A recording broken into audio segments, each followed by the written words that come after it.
Hello and welcome to the That's So Craven podcast, your Fulham podcast from Down Under. And we are back after the international break. And what a wonderful break it was as well. We have Wolves coming up this Monday night. And we're also going to be covering the brilliant win by the FFC women's team who played at the Cottage against Arsenal Academy and knocked them out of the Capital Women's Cup. Here to discuss it all, as always, we have Dad. How are we going? I'm really well, and I'm really excited to talk about all of this. Obviously, keen to talk about Wolves, but really, really excited to recap the women's game on the weekend, which I thoroughly enjoyed. I decided to throw to you first because I actually saw you take a sip of your water bottle. I thought it's really good that Thanks. you're hydrating, so I'll throw to you rather than to Sam. But Sammy, how are you going tonight? Dad's got so much energy tonight. I'm about it. I like to see it. It's a new energized Elton. It's powerful. It's palpable. There's some great stuff. As you can already tell, Sam's delirious. This is going to be fun. Let's rock and roll. Yeah, I've got to make sure that our move on button is working properly for when Sam goes on one of his wonderful rants. Guys, let's get straight into it. We've had the international break, so a bit of time away from Fulham. Some good international performances. We saw Bobby Decordova-Reid score a penalty in the last 24 hours that qualified Jamaica for the CONCACAF Gold Cup. Seen Anthony Robinson score a few goals. It's been a good international break. The main thing, no injuries. Dad and Sam, though. Dad, I'll throw to you first. Kind of good to get back to league action again. Yeah, I sort of forget just how many interruptions there are prior to Christmas. It's kind of annoying, to be honest. I think some of these breaks have been pretty come at good times for this Fulham. But yeah, I do find it a little bit annoying, to be honest. So I'm happy. Is this the last one before New Year? I think so, because there might be another one where because they've got to have the Euro playoffs qualifiers or something like that. I'm not sure, but I don't think there is another one actually before Christmas. Sammy, it's a good point Dad makes, though, the fact that maybe some of these breaks aren't actually the worst thing for us at the moment, considering the form we've been in. Do you think maybe we can bounce back quite nicely after a break, and we kind of needed a break? Oh yeah, we definitely needed a break. To be honest, it's like I feel that even we needed a break. We needed a time to decompress, to sleep a little bit more, because that does not happen on this side when you're supporting our beloveds. But no, we've needed to reassess for a while. I mean, hopefully, or like Jimenez can use this time to reflect on his wonderful goal that he scored, and then just maybe see if he can rinse and repeat going forward for that. But like, if anything, it's just been also just nice to just refocus on other things within the club. We're going to talk about it later. I really like the international break, because I think as well, a lot of our guys like Robinson, Paulina, they've become really established in their international teams. It's just such a good change of scenery as well. And those teams as well are equally a part of the Fulham family as far as I'm concerned. And it's a bit like going away for the weekend, you know? It's a bit like going away and just like seeing your cousins, and then just coming back just a little bit refreshed, and then just adopting a new perspective, you know? I'm going to be doing some serious rambles tonight. I can already feel it. Yeah, where was Jack, the playoff music there? Have you got that orchestra, that rising orchestra music? The orchestral background noise. I'm going to have to pull it up at some point because, geez, this is going to go for 3 hours otherwise. Honestly. No, but look, we do have an interesting little run up to Christmas now, where there's I say Christmas, it's actually probably New Year's, where there's quite a few winnable games. We play Wolves, Nottingham Forest, West Ham, and Burnley all at home before the New Year. So those are games where we should realistically be looking at 9 to 12 points, especially as they're teams who are around us. We do have to play Liverpool and Newcastle and Arsenal in that period as well. So it's there's some games there that we should be winning. There's some games there that we will expect to lose. But, in that lead up to the transfer window and, finding out who's in the relegation zone around Christmas, it's important that we do continue to pick up points. And look, the first step there is this game against Wolves. Let's look at this one in a bit more detail. Now, Wolves doing quite well so far this season, considering, I guess, how they've played over the last few years. I'll just pull up the table. They're only 3 points ahead of us, but they've got some pretty decent results in recent weeks. If we have a look, they beat Tottenham just before the international break 2-1. They've had a draw with Newcastle in that time, 2-2. They drew with Aston Villa, 1-1. They beat Bournemouth 2-1 and lost to Sheffield United 2-1. Dad, this Wolves side is hard to kind of wrap your head around sometimes. They spent a long time under their old manager, struggling over the last 12 months, but under Gary O'Neill now, they're a bit of a different beast. How are you seeing this one going into the game? Well, I don't believe that Fulham can realistically look at any side as an easy beat. I know the bottom three, as we've talked about ad nauseum, are poor, but I think Wolves will be a difficult game for us. I really do. We should be getting points. We should be getting a win, and we like to think that we've had some difficult fixtures, and therefore our goal difference has got battered by City, and we haven't picked up, some of the easy points that other clubs have picked up. But when you were reeling off those fixtures this side of Christmas, I was listening to that and thinking, well, yes, they could be some easy fixtures there, but I'm a bit anxious and slightly shy of the fact that we could end up on the other side of those fixtures with fewer points than we actually should have got. So it's all very difficult to tell where we really sit. I don't think that's quite clear yet. Yeah, but look, back to this game, Jack. Look, I don't know. It's always about where our goal's going to come from. Has Jimenez really suddenly got the monkey off his back now? I don't know. It's interesting going back to a point you made before, where I saw an article. I think it was on the Premier League's website, actually, basically saying, and I agree with it as well, that this season of the Premier League, I'd say, with the bottom three as an exception to this, it does seem like any team can beat anyone on their day. Like this Fulham team, when they're on and things are firing, they look like they could beat Arsenal, beat maybe not Man City, but beat the teams right up the very top of the league. But also at the same time, look like we could lose to Luton sometimes. It's one of those seasons where, excluding that bottom three, it feels like there's no defined result prior to any of these games. You really don't know which way it's going to go, and it just depends on what team rocks up on the day. And you look for this game especially, we have one big out that I guess we need to discuss, which is Palhinha missing through suspension. He picked up his 5th yellow card of the season, so that sees him miss out on this game. I mean, Sammy, I'll throw to you. How much of a loss is that going to be, considering Palhinha has been our best player for the last 18 months? Yeah, it's huge. I mean, it's 9 day when he is in versus when he isn't. I mean, the one thing I can say about Wolves is they've kind of been in a state of arrested development for honestly, for the last however long they've been in the Premier League. They had one season, maybe about 6 or 7 years ago, where they placed pretty high. But ever since then, they've kind of been pretty lackluster. So I think if you've got Sasa Lukic in there and Harrison Reed, even Iwobi potentially, there's enough of a base in there, or Kenny as well. There's enough of a base to have something established that can dismantle them a little bit. But yeah, I don't know. I don't little fade out there. yeah. I'm not. Okay, we'll push on from there.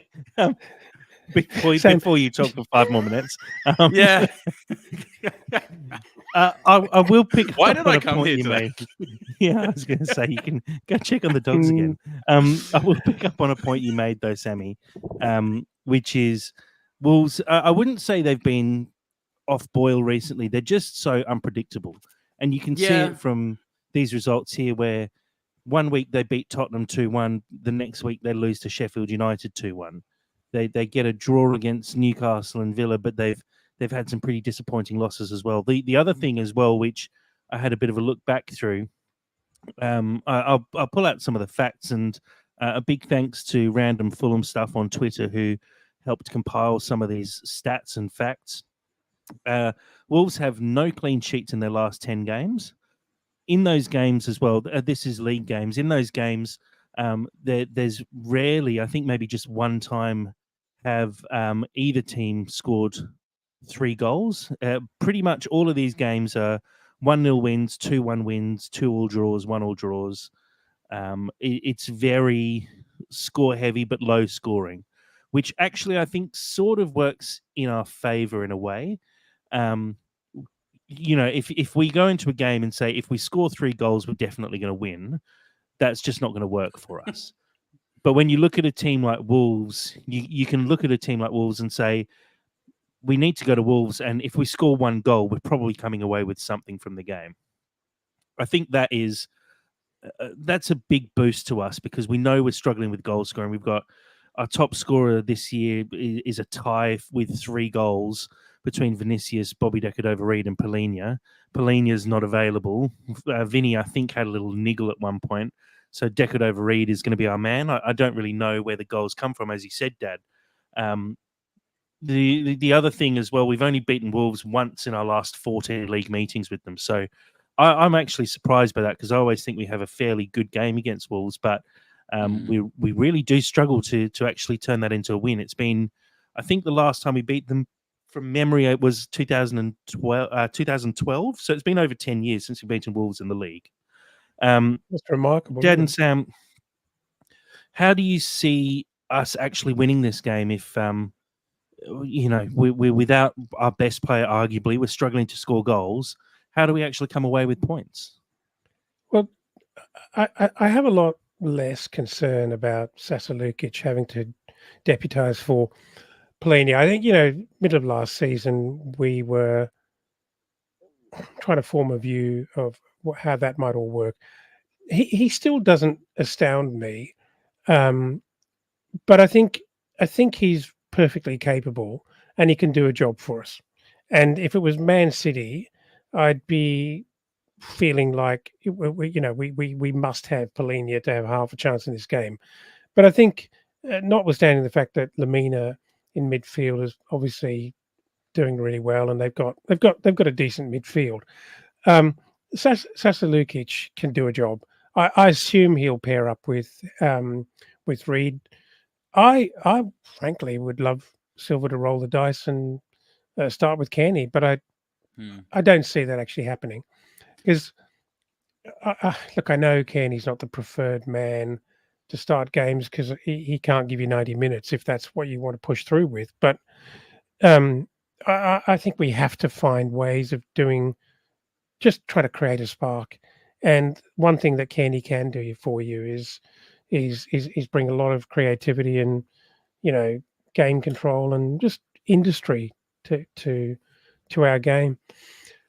But back to your question of where the goals are going to come from, Jack. I'm sorry, I have nothing. I've got one thing. Surely, as an inside man, Jimenez should be able to at least score against his old team. You would think, wouldn't you? Like you would think he would like if not. I don't think chip it works on his like shoulder. that. Yeah, but like he might be he's got highly Missed the intel. narrative. He's Missed the probably still narrative. friends with a bunch of them on Facebook. He's probably he probably knows that somebody's got like a trick. Sure, he knows all of them very, very well. But yeah, but that I don't think that is a solution to some of the problems in his head. Yeah, of course not.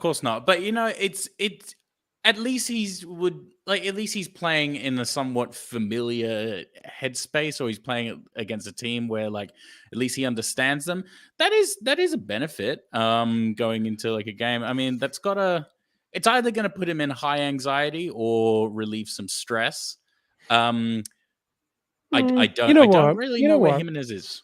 You know what? Maybe, just maybe, maybe the opportunity to score against his old club and really proves some doubters wrong. Maybe that is very, very, very high motivation for him. Hmm. I don't think there's a lack of motivation there, though. We see when he plays, he runs his arse off. Like, he tries hard. It's not happening for him. And I don't know if it's the system. I don't know if it's his confidence. But I don't think it's not for want of trying. I think definitely when you play against your old club, there's an added incentive to try and score a goal. But, I mean, that should be there all the time anyway. If you're looking for a narrative, Sammy, then yes, this is a perfect narrative where Jimenez finally proves that he's back to his old self by scoring against his old club and firing Fulham to a win that lifts him up the table and all that jazz. Will it happen? I don't think so. I'm hopeful that he can turn it around, but for me, Jimenez is more and more becoming a player who can come off the bench and have an impact. I don't think Muniz is going to be ready to play. So I think it probably falls on Vinny, or we really, make a massive move and swing one of the youth players into the starting lineup, start Decordova-Reid up front, or just don't even play with a striker and, play with a false nine, for example, someone more in attacking midfield and try and overload the midfield and create chances from there. I don't know what's going to happen, to be honest. What about Traore as well? Because again, former team. I wouldn't start him as a striker, but I think he'll have an impact. Neither would I. I think there's a lot of people now who are coming back from a stint of injury and will probably have an impact. I'd expect. Well, I mean, let's talk about the lineup in a bit more depth. I expect we'll probably see the return of Kenny Tete to the starting lineup. He was pretty close to getting back into the team, and I think finally, after that international break and just a couple of extra weeks of work on the training field, he's probably ready to start. Robinson, I think, had a really good international break. I think that's going to give him a lot of confidence. He scored a couple of goals and played very well. I expect we'll see Tim Ream start again. It could be interesting to see if Bassi gets a start. Nigeria had a terrible international break. It could be, I think they might have lost to Lesotho or something like that. Some nation that Nigeria should never lose to, basically. I'd say, doesn't Nigeria have like a really strong team at the moment? Like, really strong? And I don't think it was Bassi's fault in any way, sense, or form. But look, they didn't have a good break, so that definitely will, cause a few confidence issues. So it might be that Diop or Tosin are back and ready to go, and we might see them return to the starting lineup. I'll throw this one out to the group, I guess. We've got the two defensive midfielders that we usually play with, and then an attacking midfielder in Pereira. How are we going to see that set up? For me, I'll put mine out first, that I think we should be starting Lukic and Kearney in the defensive positions and Iwobi at attacking midfield. Dad, straight to you, your opinions on that trio? Well, I would be amazed if Lukic doesn't start. I think I suspect that Silva will actually go for Reid. That wouldn't necessarily be my choice. I've already told you what my choice is, and I agree with you with Kearney. Yeah, I'm not. I like Iwobi a lot, and I like his energy. I like. He seems to make a lot of things happen. He offers a lot. But I do like, I do like Pereira, and I guess I'm sort of hoping and praying that he strikes some form and we see more of last season's Pereira, because he's a classy player in form, and we need to find a way to get him back to form. So I'd probably start with him, Jack, but maybe the secret is for him to come on and replace Iwobi you know, as an interchange at some point. Yeah. Yeah. I'll tell you one thing that I reckon has gone a bit under the radar. I think Kenny Tete out of this side has made an enormous had an enormous impact. You know, our defense is a little bit all over the place. We've got Diop out as well, trying to find a role for poor old Bassi, and he's had to put up with a start at right centre back, which is obviously he's got better at it, but it's not great.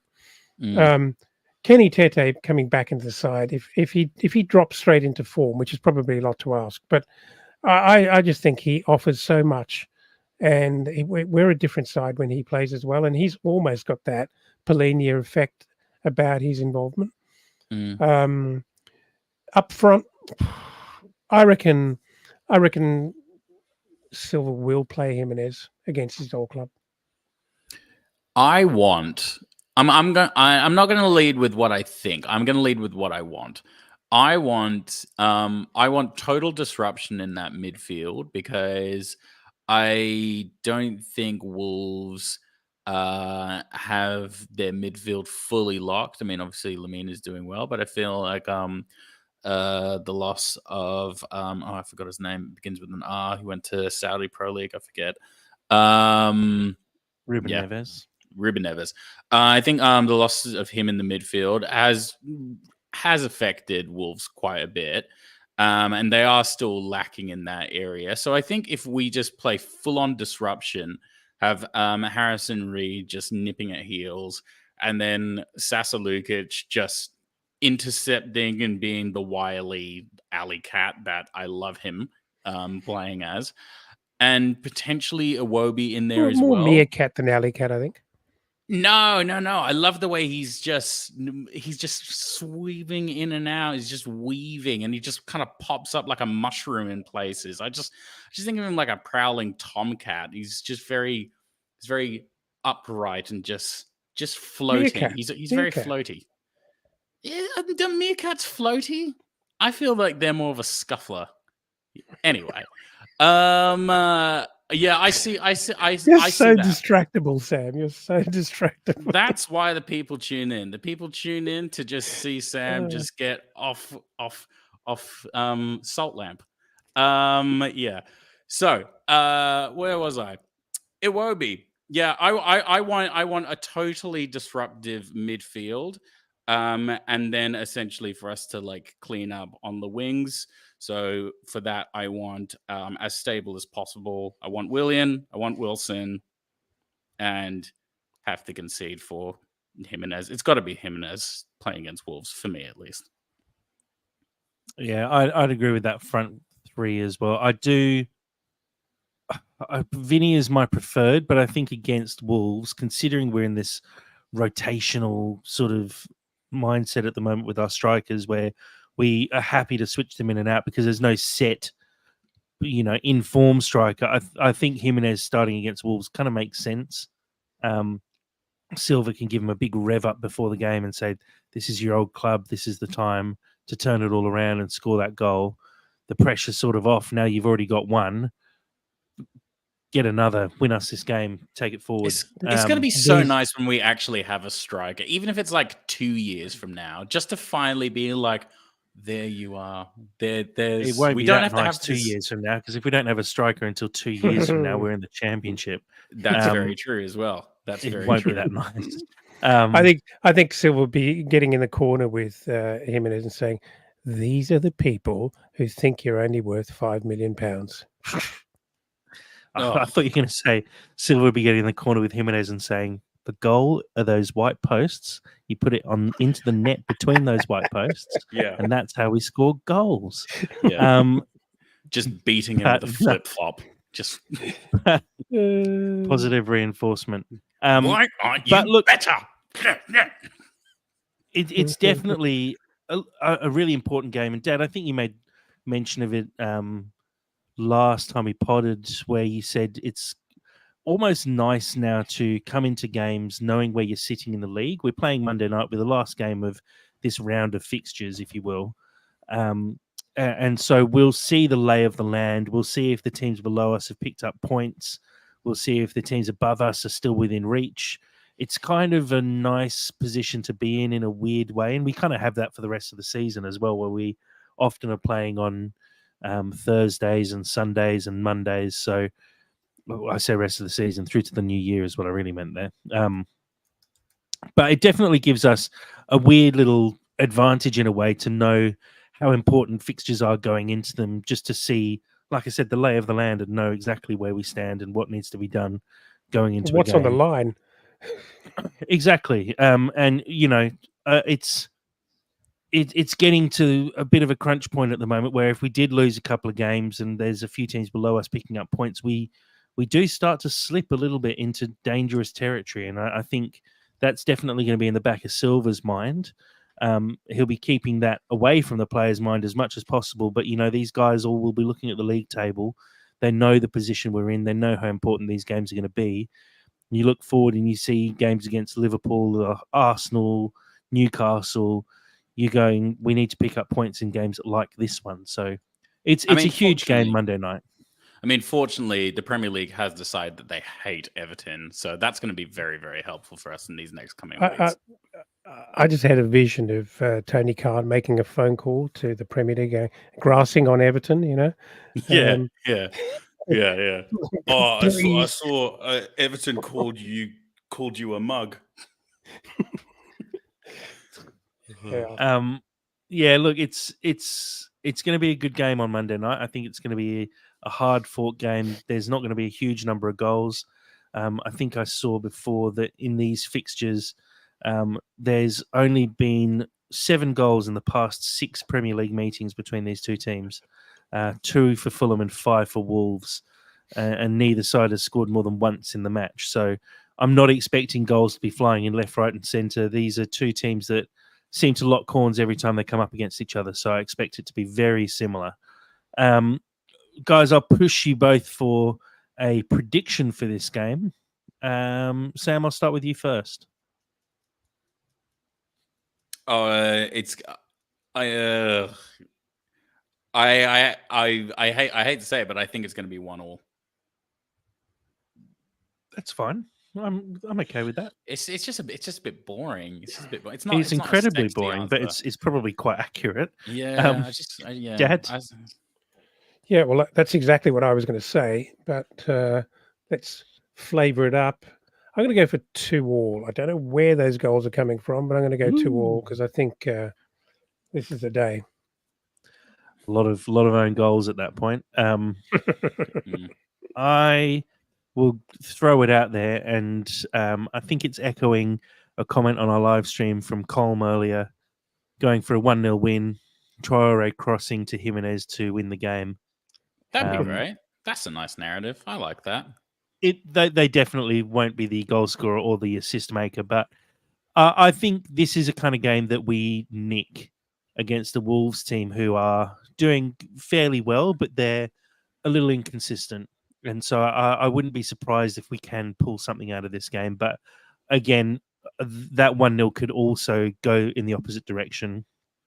I wouldn't be overly surprised if this was a draw as well. It's a really tough game to actually try and predict. So, look, let's cross our fingers and hope we do get something out of this one. It's going to be a good game no matter what. Hopefully we get some interesting lineups from Silver.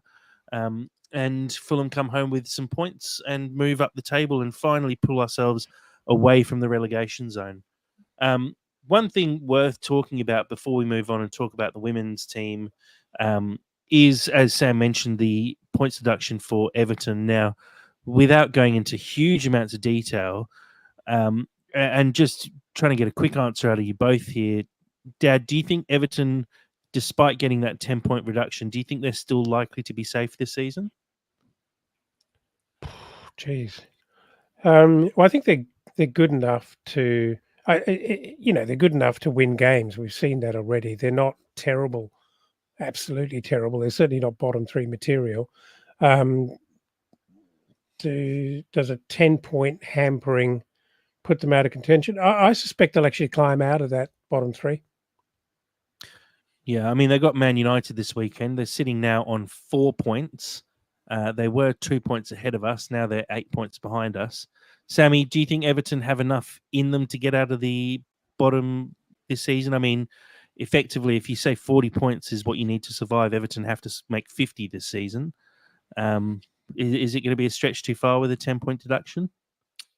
I think that it would actually probably just indulge me here. I do think that would probably be in their best interest to actually get relegated, because I feel that squad needs to just be completely redone. And if you look at everything that's happening with Leicester at the moment in the Championship and how they're really reforming themselves, and then they'll go into the Premier League next season with like a massive boost behind them financially, and they've just reassessed themselves so well.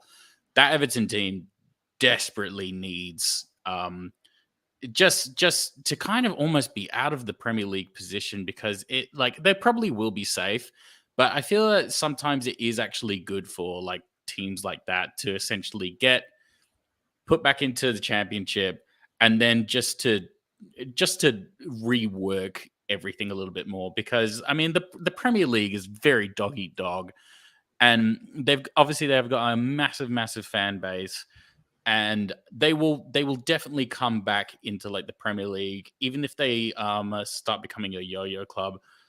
They just, yeah, they probably will stay up. But I think in the long term, it would probably be better for them to go down and then come back up again.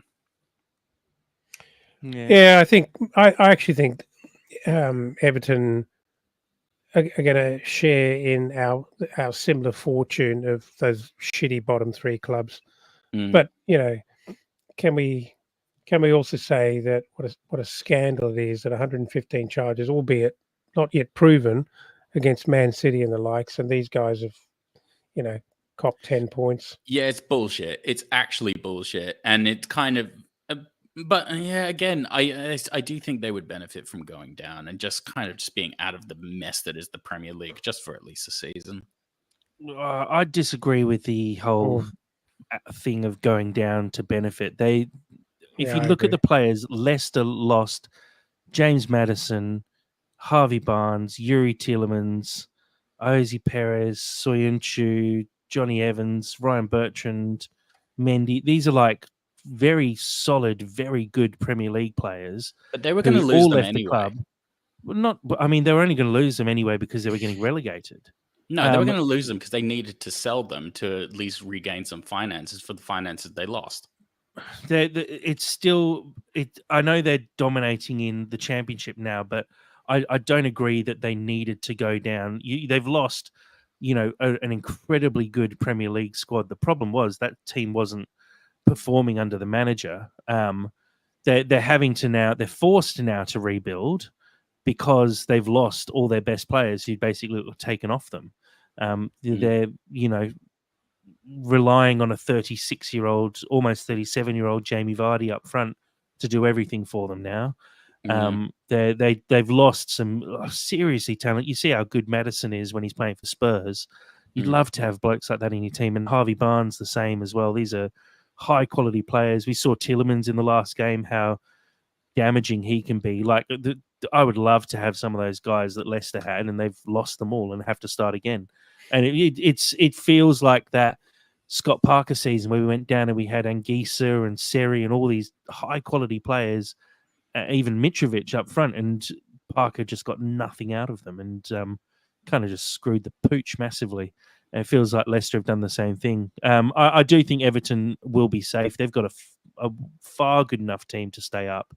And I posed are they going to make 40 points? I think they're only going to have to make 35 points to stay up, and really that's only 45, so it's only just staying up and out of a relegation anyway, and I think they're good enough. In terms of the issues around Man City and even Chelsea not getting charged yet, they've got better lawyers at the end of the day. I saw a really interesting interview with someone who's involved in the process who basically said Man City are just blocking stuff left, right, and centre. and they're just sure. stretching it out for as long as possible because they got the funds to do so. They just know that they can continue to block and block and block, and it's getting to the point where the Premier League have to sort of let it go, let part of it go at least. Otherwise, it's just never going to make it to the courts anyway. It's such a farce, isn't it? It's really crap. It will come home to roost eventually. It's just a matter of when. The issue is Everton's happened so quickly, and it's not so quickly at the end of the day. They got charged with it in February, and it took till November for it to actually happen. That's for one charge. Consider how long it's going to take for 113 charges to come through. That if you're saying it takes the same amount of time, that's 200 years before anything happens. And it's worse. It's not even the same comparison because, you know, City have got so much to fight for and so much to fight with, and so they're just going to go down kicking and stalling. Cities will happen in stages. Their charges, the 113 charges or however many it was, they're broken up into 5 different categories, and there's a number of charges in each category, ranging from lying about managerial payments to misreporting to lying about wage payments and all sorts of random stuff, and FFP failings and profitability failings. But it'll come in little snippets here and there. So it might not affect them in the same way. It might not be points deductions. It might be financial issues. It might be transfer bans. Who knows what it'll be? But they will just keep fighting it and drag it out for as long as possible. It's such a crap sentiment that it's actually better to be completely egregious than to be a little bit naughty. No, but it's also about it's also about who's actually committing the sins here, because I don't even think it's about being massively egregious. It's about, you know, the Premier League don't want City to be in the Conference League.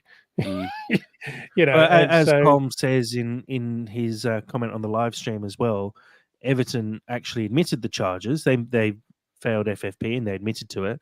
Man City are denying all charges at this stage.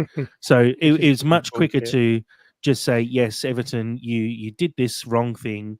Everton say, yes, we did. So it's very quick process to get it all slapped the 10-point deduction on, and that's done. With Man City, it's going to be a long, complex, complicated issue. There was also the recent vote as well on if clubs are allowed to, I don't know the exact wording of it, but if clubs are effectively allowed to loan players from affiliated clubs, as in clubs with the same owner. So the issue that we have, obviously, Newcastle owned by the Saudi PIF, I think it's called. PIF, PIF, and obviously the PIF own 7 Saudi clubs, I believe. And so effectively now Newcastle are able to have those Saudi clubs buy those players.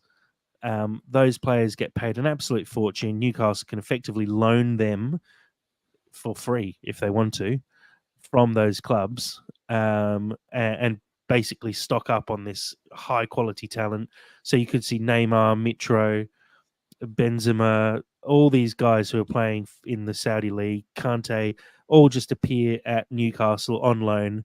Newcastle paying 0% of their wages. And look, it's an interesting one. It went to a vote. You needed 14 clubs to vote in favour of blocking it, and unfortunately, it was only 13 clubs.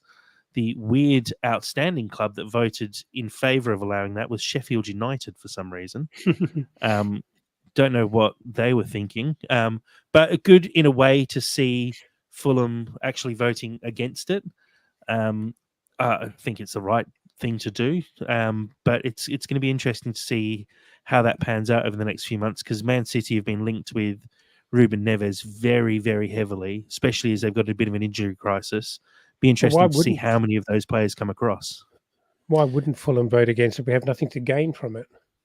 If I hadn't have already had 7 espressos today and it wasn't way past my bedtime, I'd be raging a little bit more about this. But you've got me at a good moment, at least. So I've saved our audience. You're welcome, people. Thank God. Let's move on to something that might pep you up a little bit more, Sammy. We were fortunate enough to finally be able to watch a full 90 minutes of the Fulham women's team. Finally. This game was streamed, Fulham women playing against Arsenal at Craven Cottage. it was a huge occasion. Obviously, the game last year against AFC Wimbledon was played at the Cottage as well. Fulham went down 3-1 in that game. But guys, just your general overview of this game and your thoughts on how the game went down, how it was received, how you thought the girls played in this game, and just how good it was to get a game fully live streamed for us overseas fans. It was awesome. So exciting. It was so great when we got the word that it was going to be streamed live. And I have to say, I was looking forward to this as much as I've looked forward to any game in recent times, to be fair. And it didn't disappoint. It's a really great spectacle, great turnout. The only thing that was slightly annoying was that they didn't have pitch side mics operating, or if they did, they were very few. So it wasn't actually capturing the crowd noise in the Johnny Haynes stand, which was sort of frustrating. And I think there, in that remix video that was shown on the Fulham social media, I think came out today, it was really great because you could actually hear all the crowd cheering, and there was really solid support for it all. But all in all, really happy for the girls that they had their moment. They played a very, very good Arsenal side. They put out an incredible performance and had a really exciting game and an incredible win.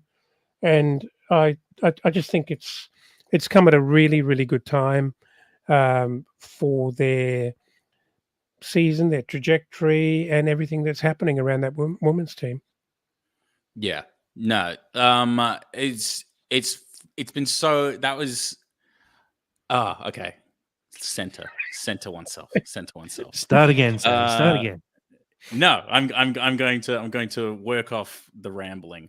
It was so genuinely nice to have been following the girls for as long as we have now, and to watch it in the way that it should be watched. I mean, I would love if they just kept on putting out on YouTube. I know they're not necessarily going to, but I mean, I don't want to speak to like the obvious stuff of like how much the women's game has progressed, but I just really want to see the girls in the top flight now on a weekly basis. I've got a taste for it, and they're genuinely just really, really proud of them, because like they came fully actualized with a great amount of support behind them. I want to see this on a weekly basis. We are. It was just so lovely. It was just so lovely. Really, really good game. Really, really good game. Awesome game for like the neutral. I know that's a cop-out thing to say, but it is true. It's a really, really good game. And yeah, they just filled me with a lot of pride. It was a genuine joy to watch. And now, guys, we finally get to properly dissect a Fulham women's game, and I'm so excited. Yeah, I mean, that's if you let us get a word in, Sammy, but we'll get there eventually. What one thing to say, this is obviously we weren't playing the Arsenal first team, but this Arsenal Academy side are very talented. And if we look at the players who've recently come through the Arsenal Academy, we're looking at Leah Williamson, we're looking at Lauren James, Alex Scott, like Chloe Kelly. These are international players who have had huge careers in the Women's Super League, huge international careers as well. These girls are, a maximum of 21. So the majority of the girls playing in the game are somewhere between 17, 18 and 21. And there was some real talent on show there. There were some really impressive players, especially I thought in the Arsenal midfield. There was a really good group of players in there. Look, I especially went into this game and was thinking this is going to be a really tough game. Playing in the Capital Women's Cup, Arsenal Women's Academy are the holders of the cup. They beat the team who beat us last season. They beat them quite comfortably in the final. This was always going to be a tough game, and we held hope that we would get a good result here. But to actually come out of this game with the result that we did, which is a win, is really impressive. And I thought, especially in the first half, we looked the better side for huge swathes of the first half. Dad, your initial thoughts on, I guess, the difference between these two teams, and in terms of quality, we expected Arsenal to be a high quality side, but this Fulham side didn't look too far different from that Arsenal side. No, I think the girls have obviously G'd themselves up for this game, and they really bounced out, and they went at Arsenal, and I suspect Arsenal probably thought it was going to be an easier afternoon than it was. As you said, Jack, some of those Arsenal players in midfield were really, really good, very, very skillful. Is it Maddie Earl? And I think Leah, was it Leah? Leah Bloom as well, Maddie Earl. Yeah, Leah Bloom. Really, really good players. And they looked, I mean, they're only young kids, aren't they? Really deft touch and very, very tricky opposition for us. And I thought we acquitted ourselves incredibly well. I mean, I thought in particular our defence was really, really well organised. We played out of the back really confidently.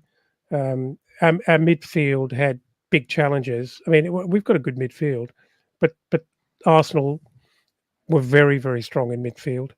And I think we had so many opportunities in the first half, in particular, up front, and Georgia Heisman and Sasha Adamson were kind of running riot and causing a lot of problems. Look, I really thoroughly enjoyed it. I jumped in my car at half time and drove down to Jack's house and watched it with him. So we enjoyed that together. It was really good. Oh man, I want to shout out Tagliafieri. Tagliafieri, she was awesome all game. I'm a sucker for like defenders. I really, really am. But like when defenders are good, I'm talking like your Tim Reams, I'm talking your Calvin Bassies, like just stoic, strong, and just commanding. I thought she was excellent the entire game. Loved her presence. Our entire like back line was so tight. Like I wouldn't even necessarily call it a wall, just so composed, so controlled. Arsenal had a really, really good midfield. Really, really, really good midfield. You could tell that there was some genuine individual talent there. And like the girls did get slightly overrun. Definitely didn't embarrass themselves though. The entire time we were pushing for and intercepting a lot and being super aggressive in midfield. But I do think we got a little bit overrun there.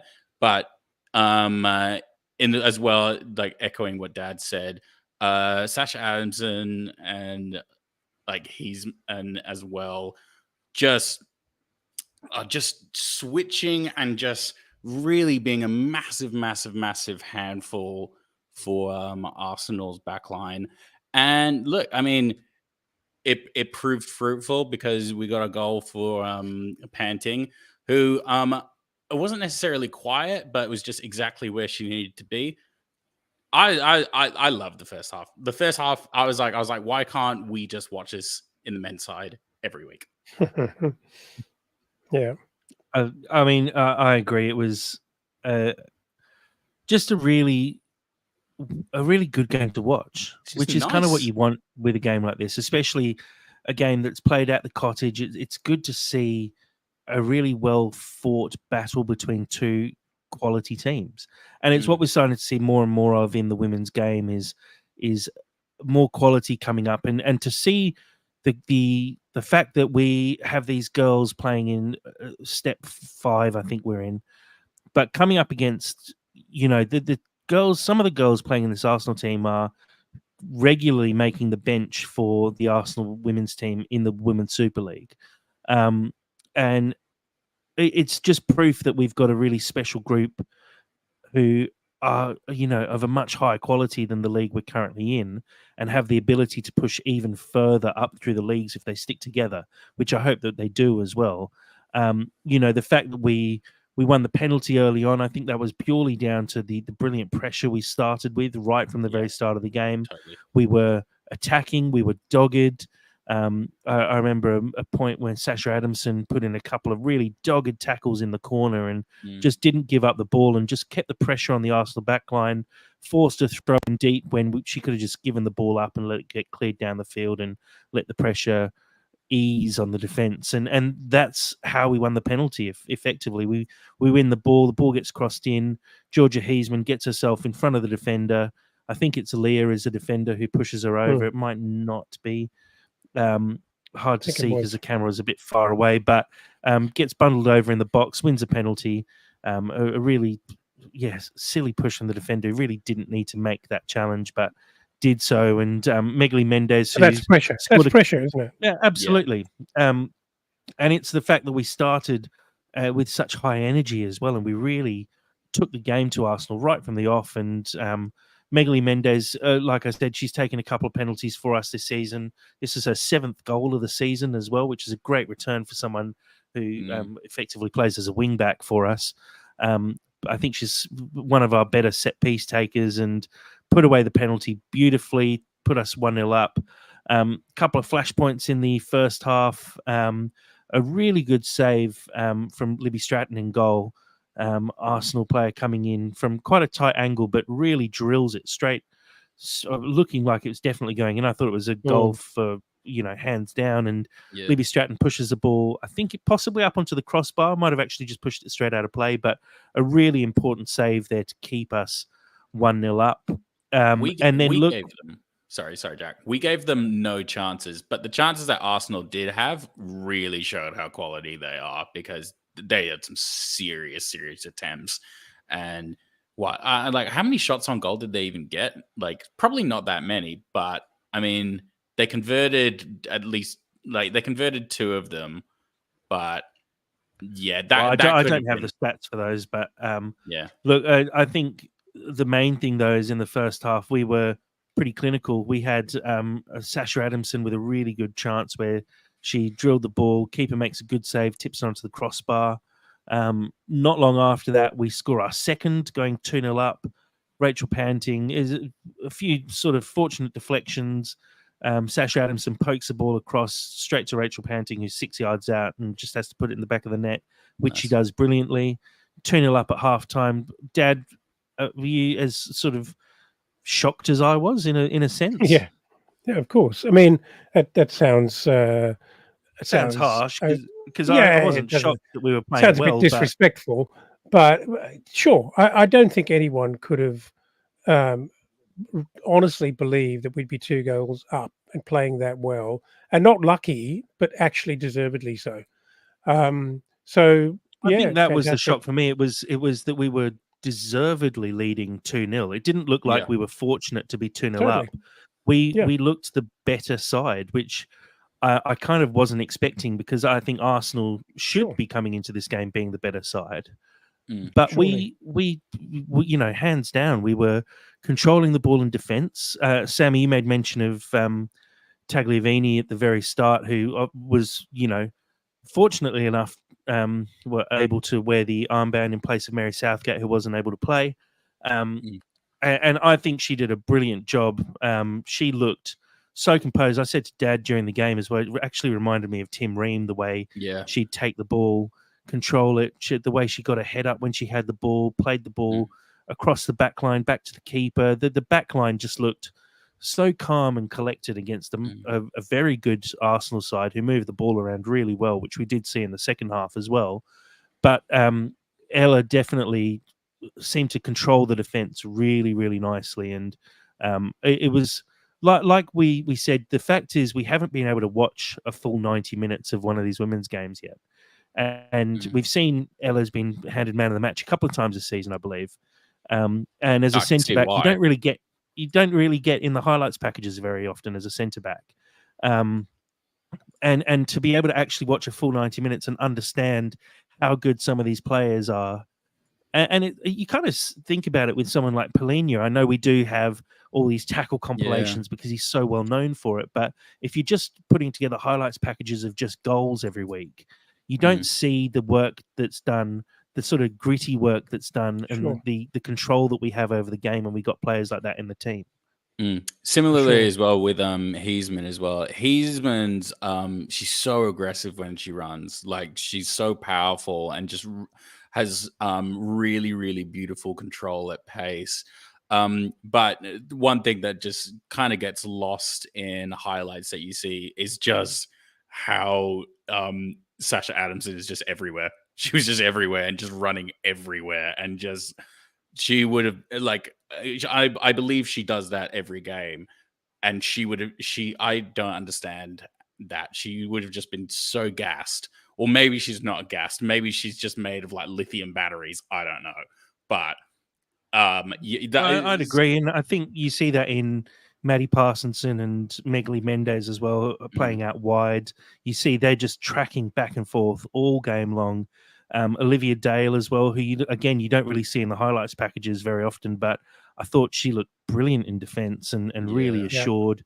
Betty Barron Clark, Lily Lambert in the middle. I think they had a really tough task taking on a very high quality Arsenal midfield, but you can see the quality there. Some of the touches that they had, some of the passes that they were looking for that maybe weren't coming off because this Arsenal team are of such a high standard. And I sort of said it as well when we were watching the game. You can tell if they were playing against teams that we play against week in, week out in the league, those things work. But against a team like Arsenal, who are just that step up, you almost realize the level that you have to get to, and some of the decisions are slightly different because you're playing against such high quality opposition.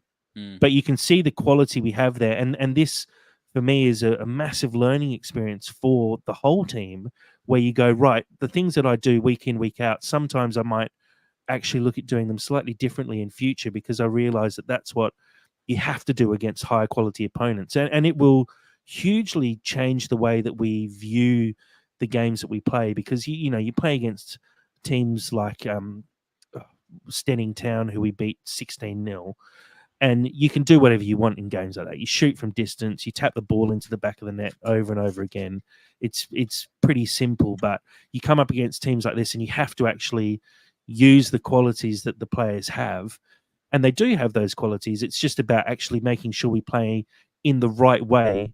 And I think we definitely worked our way into the game a little bit more as it went on, despite already being 2-0 up and conceding 2 goals. I think we looked a little bit tired towards the end, but I think we actually started playing some better football later in the game, because we were adapting on the go. Dad and Sam, I'll let you guys talk through the 2 Arsenal goals, because they were some very high quality goals, some good passing and good finishing.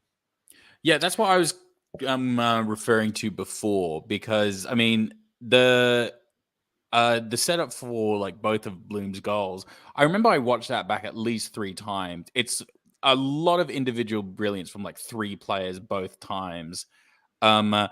Just really just able to very cleverly lead players out of position, and that's it's kind of indicative of individual brilliance at that point, as well as just being a little bit gassed. I think that's where Arsenal really, really shine. I don't know, Dad, what do you reckon? Oh, I could see. I started to notice Matty early in the first half, and I thought, this is a very skillful player and almost Messi-esque in terms of that sort of low center of gravity, the way she would make turns and then duck and dive, and beautiful control of the ball. And she was always looking to put that little clever through ball in, kind of very Messi-esque. She's a very, very good player, and you've got to be on your absolute A game to keep her out all day. It was inevitable that she was going to have an impact, for sure. So I think I do think those goals, I'm not sure they happened because we were gassed. I actually think that it was down to a bit of inevitable quality coming through there.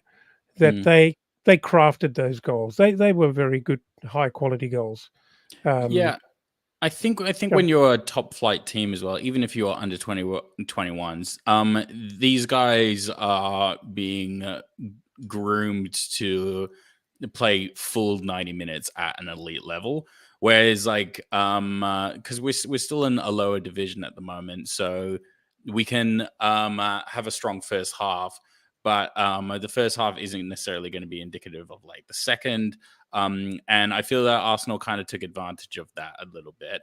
But that's what they're being trained to do. They're being trained to never essentially switch off, whereas we were kind of ebbing and flowing a little bit, but ebbed and flowed in the right way because we came away with the result. So, look, but to be fair, Sam, quality is quality, and absolutely, it will rise to the top, and eventually, kind of,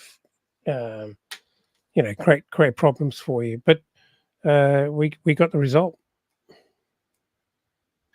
Absolutely. Well, look, the result, it wasn't a foregone conclusion by any means. If we talk about a little moment before the end of the game, there's a couple of moments, in fact. One, I think it was around the 60th minute before we conceded, or it might have actually been when we were already 1-0 down, but a really, really good save from Leah from Arsenal. Libby Stratton saves with her feet a goal. It should have been a goal. It's a one-on-one chance.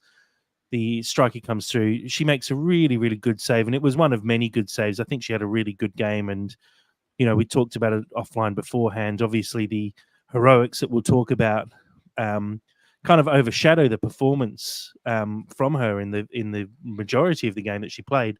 I think the two keepers at Fulham have a high quality keepers. In fact, we have three keepers, obviously, and they're all very high quality players. And it was kind of like a little exhibition of here's how to play a brilliant full 90 minutes, and here's how to save penalties as well. We'll talk about. Sorry, we'll talk about the penalty before penalties, which we kind of weren't expecting. Just before, in about the 89th minute, we do sub on Ellie Parker, who I assume that was a plan from the very start, is that she'd come on and she's a penalty specialist, and that is definitely true. But I don't think she was expecting to have to save a penalty in the 92nd minute as well. And look, I think this is one of those moments where we fractionally switched off. It's just a bit of a loose tackle in the box. It's nothing. It's nothing malicious. It's not a bad tackle or anything. It's just tired legs, outstretched. The Arsenal player finds them and goes down. It's definitely a penalty. I think we probably at that point thought, geez, how unlucky. We've played such a good game and we're going to lose it 3-2 to a last-minute penalty. But, oh well, never mind. But, geez, was not expecting Ellie Parker to keep us in the game. From now on, though, if she's playing, I definitely do expect her to keep us in the game, and she is now required to save every penalty she faces. But, I mean, I didn't think that was going to be an intro to the main event, which was the actual penalty shootout itself. I've got the sequence of events up here for us. Sophie Manzi steps up, puts away a really good penalty. Hurrell for Arsenal puts away her penalty. Megally Mendes, I thought that was a really good second penalty she took. She went high, came off the crossbar. Dad and Sam, one word, did it cross the line? I don't think it did. I don't think it did, actually, because it looks like it bounces straight out. So I don't think it, from my memory, it didn't bounce. I don't think it was over the line. If it hits the crossbar, the ball then spins backwards, which means if it hits the ground, it'll spin backwards out of the goal. Just remember that. But yeah, I don't think it crossed the line either. Nah, cross the line. Cross the line. Good answer, Sam. Correct answer. Yeah. Look, unfortunate loss. I don't think it was a terrible penalty. I think the keeper got a very slight touch on it, and kept it out. So we're on the back foot at that point. Lyon steps up to make it 2-1, at which point we're probably biting our fingernails. Maddie Parsonson, this is the best penalty of the lot for me, steps up and absolutely lamps the ball into the corner. Not many times you see a 18-year-old lace a ball from a penalty into the corner. But gee, she stepped up, looked so confident, and put it away. And then was the start of the heroics. Ellie Parker saves from Seaby, a good save to her right. That brings it back to 2-2 with 3 penalties each. Lily Lambert steps up, tries to go down the middle, and unfortunately just doesn't get quite enough power, and the keeper sticks out a leg and manages to save it. We think then all is lost, but Ellie Parker has other ideas. Again, chooses the right way, goes to her right, makes another solid save, keeps it level. Olivia Dale, again, another 18-year-old stepping up to take the penalty. Interesting to see that we had an 18-year-old, a 21-year-old, and another 18-year-old as our 3 of our final penalty takers. But Olivia Dale steps up, squeezes the ball into the bottom left-hand corner. The keeper maybe should have done better. Goes just underneath her hand. I think keeper just couldn't get down quite quick enough. And so a good penalty from Olivia puts us ahead 3-2. Final penalty, and it's Amelia Bloom, who's been the hero of the day. She's already scored 2 goals. Unfortunately, she missed that penalty in normal time. And again, misses again. She goes the other way, which Ellie Parker managed to pick. Ellie goes to her left. It's not the best penalty, to be fair. No. Fortunately, Emily didn't have to go too far across. Sorry, not Emily. Ellie didn't have to go too far across, but makes a really good save, and 3 saves on the trot sends Fulham into raptures. And just how good to see that celebration. And look, it's a huge win for them as well. Let's be honest. This is, the Portsmouth win would have been probably bigger in the FA Cup, but they're a very good side, and we know that. This is a game where we'd probably be expecting kind of a similar result. And so to come away with that and come away with a win is just such a huge, huge result. And I'd say you could easily say give the plaudits to Ellie Parker for her heroics here, but it really was a team performance, a full team performance. Yeah, I want to. I know you have mentioned it, but to take nothing away from Ellie Parker, who did a incredible job. Serendipitous that Steve J brings her on, predicting this is going to go to penalties, only for her to save perhaps the most important penalty to keep us in the game. And obviously, shot stopping is what she's good at, and she was brave and very composed and incredibly confident. And so, she, if you like, has the heroic end of the story. But I really do want to make a solid mention of Libby Stratton, because I thought she was really, really good. I thought she worked incredibly well with the defenders. I think she was smart. Her distribution was good. It was clever. And I just don't want to I'll make sure that doesn't go unnoticed. Speaking of unnoticed, I'm just so glad that it was this game, and this was the game that was televised. This was the introduction to people who might not necessarily care or have some criticisms about the women just being involved or being televised in this way, or have the spotlight on them. If you are that person, I don't really like you, but anyway, but it's just, I'm just really, really proud that they got the result, and it was fairy tale-esque, and it just paints the girls in such a good light. And I love things that are permanent, that you can just refer back to. They have this now. It's on the internet. It's been streamed. It's on the Fulham website, and I think that's just so awesome for them. So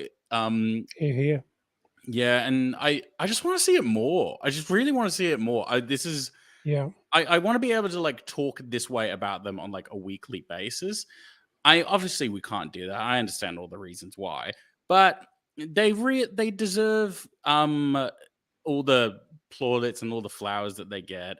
And I'm not necessarily even sure if we're gonna cover it, but even with the songs that we made for them and gave them forward, and that, just to see them feel special and actually see them kind of treat themselves like they're heroes, and that see themselves in a certain light. I was just so proud. just genuine, like really proud, and not in like a condescending kind of way. Just genuinely like, this is my team, and they're just awesome. Well, again, this is not an original thought, but we saw it really come to the fore in the Women's World Cup. Yeah. That what you see when you watch women's football is something infectious about it, something very joyful. The girls love playing with each other. They're obviously a very tight group, and I love being part of the support of this. And we really can't do enough. And so we just hope that this injects a huge amount of confidence and belief into what they're doing, and that the whole of the football club and all of the supporters start to get behind this. Because if you're not part of this, Fulham supporters, you're missing a treat. You're really missing a treat. Yeah. Mm. And look, I think the other thing to say is this: there's such a disconnect with Premier League football. You can't relate to these multimillionaires. You can't get close to them. It's just such a joy post game seeing little girls getting their shirts signed by the players, coming down with hand-drawn pictures to the game, getting to meet, people who will probably become their heroes. I know we talk a fair bit with Ash from FFC and me, and he tells me all the time that his eldest daughter is a huge Mary Southgate fan, and that's the reason that she's into Fulham. That's the reason she's into football in general. And it's probably the fact that Mary Southgate has said hi to her when she's coming off the field one time, and actually interacted with them. And that's it's such a big thing that you can get from supporting this Fulham women's team, is the fact that they're accessible compared to the men's team, who are kept at such an kind of, but you know what I mean. They're kept at such an arm's length, and you can't relate to them on any kind of level, because they're these people who just sit on a higher plane to us, because they're professional Premier League footballers. Whereas these girls are girls who just work hard. They love football. They're doing it because they love playing for Fulham, and they're living the dream. And I think, I hope they're thankful for it as well. The fact that they get to represent Fulham and get to play at Craven Cottage, and get to be role models for the future fans of Fulham Football Club. And we saw it's a shame that it wasn't a larger crowd than last year. I think the weather definitely played into that. The fact that it looked like an absolutely horrific night with just horrible rain battering down all night long. I can't imagine that helped with the attendance, but it's great to see another healthy attendance of over 3,000 people at Craven Cottage to support. And, you hopefully could easily pick up 500 new fans from that, and you keep doing that season upon season upon season, and all of a sudden Motspur Park isn't big enough for the Fulham women's team because there's too many people rocking up to games. And as this team climbs through the leagues as well... How good would that be? Well, I mean, that's what should happen as well. And I know that they're looking at potentially expanding the stadium at Motspur in the future to accommodate the academy teams and the women's team. And going forward, I hope that does happen, and we keep to just focusing on growth. And it's great to see. I didn't realize that Hugh Jennings is a part of the women's setup now. I don't know if you guys know Hugh Jennings. It's weird that I know him because I've played so much Football Manager in my life that I know he's just a massive part of Fulham. He was the head of the academy for a very long time, and brought through players like Sessignons, Carvalhos, Elliots, Dembeles, all these stars that we've had come through our academy. And in the last couple of years, he's basically stepped down to fully focus on the women's team. And I think that it's such a step in the right direction. Someone like that, who is so highly regarded across the whole of English football as one of the best academy managers there's been, or academy heads of academy there's been, has decided that he wants to put a full focus on women's football and growing it at Fulham. And it was great to see him post game huddling up with the team and with the staff, and I can't remember exactly what he said. I couldn't hear exactly what was said on the footage, but I assume the message was something along the lines of, this is such an amazing accomplishment for you, and this is hopefully the first step of many steps going forward, where Fulham women's team continues to grow. And I think this is the first step, and I think it's such a good game, like you said, Sammy, to be the first step. To have such an exciting game where we play so well against a high quality opposition, couldn't have asked for any more than that. Well, also, explain to me why 3,000 people. Admittedly, there were a decent number of Arsenal fans there as well, but call it 1,500 people or maybe 2,000 people. Why those same people couldn't regularly turn out at Motspur Park? Why not? Yeah, I mean, there's definitely clashes for games, and I understand that. Most people have a Monday to Friday job and go and watch Fulham play on Saturday, and then to also, if you've got a family, I can't imagine swinging with my wife saying, "I'm going to Fulham Saturday, and I'm also going to Fulham on Sunday as well."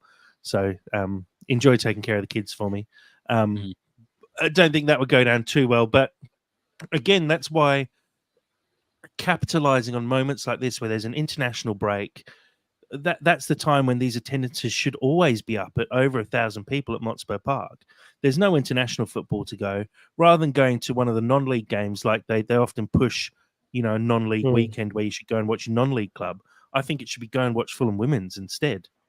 Yeah, totally. And get behind the women's team. Well, I do like what the Premier League have done in like this international break and really hammer home the women's game in this section. But it would be really nice if it didn't necessarily have to be shoehorned in. I understand why it is, and don't get me wrong, I am totally behind doing this because something is always better than nothing. But it would be nice if it would be more focused, more regular, and just the more spots available for focus like this on the women's product.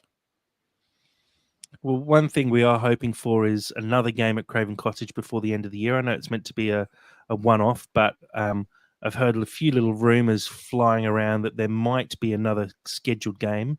The Capital Women's Cup continues, although interestingly, I was looking at the fixtures and the rest of the second round isn't due to kick off until the end of January. So we have a little while to wait until the draw for the next round and we find out who we're playing next. But look, this could be a chance for some silverware for this Fulham team. It's, we've knocked out the team who are surely the favourites going into this competition. So that definitely puts a mark on our back for the rest of the competition. And look, it's a really good way to end that little stint of cup games that we had. And now get back to focusing on the league. And speaking of the league, I've put the wrong slide in. We play against Crawley Town this weekend. Now, Crawley Town AFC, I believe it is. They are currently sitting bottom of our league. Ignore the slide that I've put up for those on the live stream because that's completely wrong. Crawley Town currently sitting bottom of the league. They've played 10 games, lost all 10 of them. They haven't been embarrassed in any of the games so far. So I don't think it's going to be an absolute walkover. I know from those 10 games, they have a goal difference of minus 28, but they're not getting spanked 8-9-0 in those games, despite losing all 10 of them. The regular scoreline seems to be, 4-1, 4-2, 3-1, 3-0. They just can't seem to get a handle on this league. I believe they have come into the league this season. The one other aspect that makes this game quite interesting is the fact that Dartford have, I think, an FA Cup game this weekend. So they're not playing in the league this weekend. Now, it might not seem like much, but it does mean we have a chance to put a little bit of scoreboard pressure on them. A win here would move us to within 2 points of Dartford.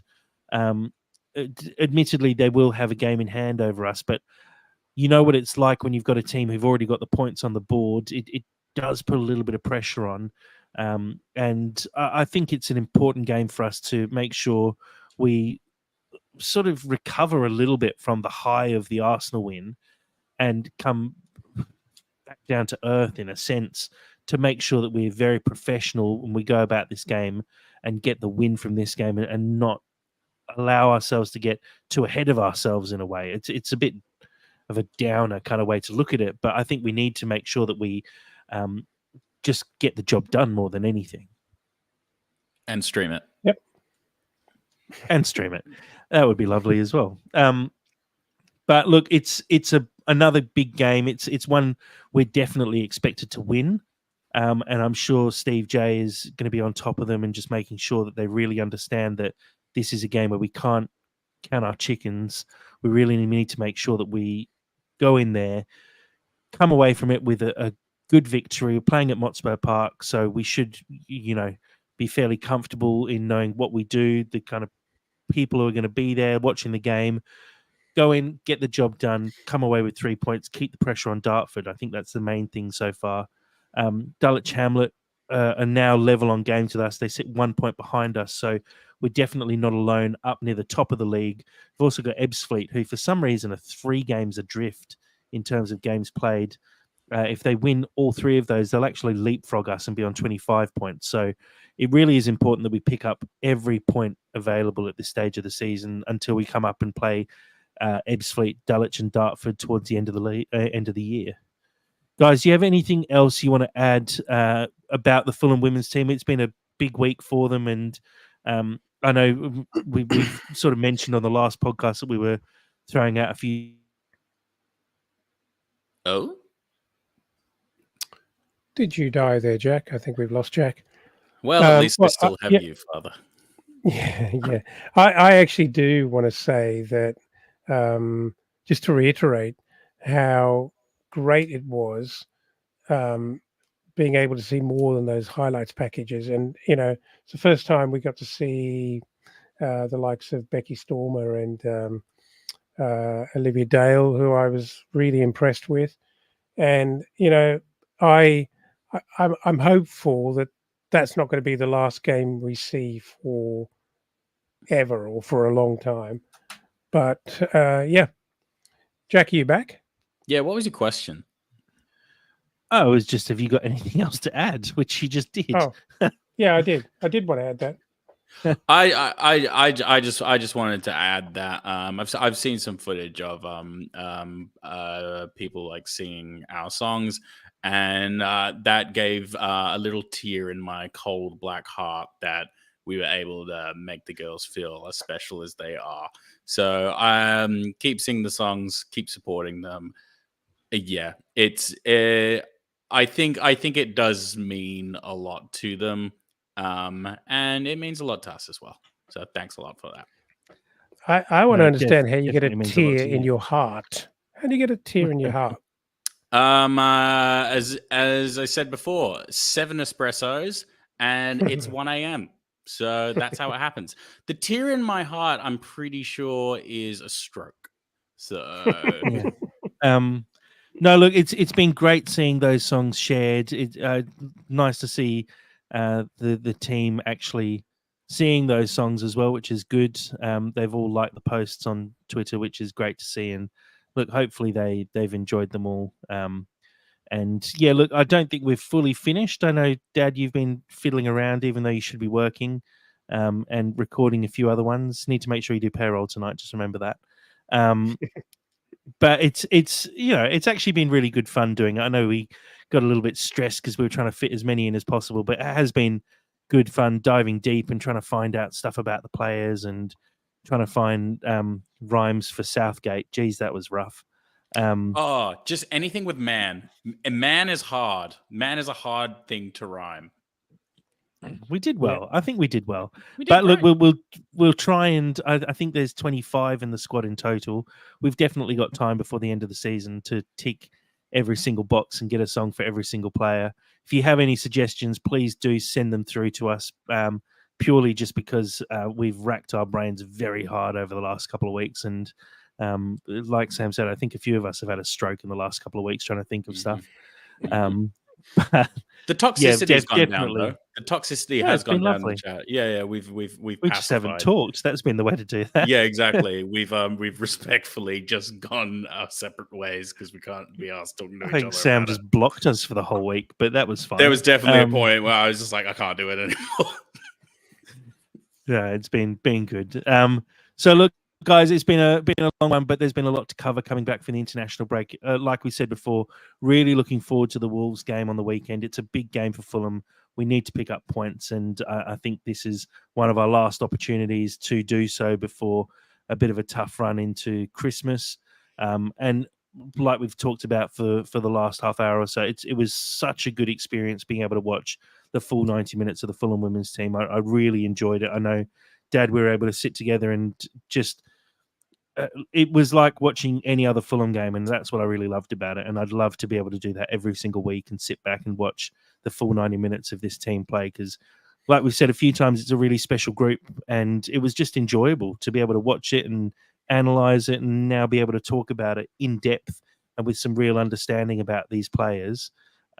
It's a joy. Really, really enjoyable. So thank you to Fulham for actually organising that live stream for all the overseas fans. I know I had a look a couple of times, and there were a couple of hundred people live streaming it from all over the place, and it's had a few thousand views since on YouTube. So I'm really glad that they put in the effort to actually ensure that game was properly streamed, and well done to Jamie as well for his commentary throughout it as well. It was just a really I can't say it enough. It was just such an enjoyable experience to be able to watch that whole game. Yep. And I really hope that we are able to do so going forward on a more regular basis.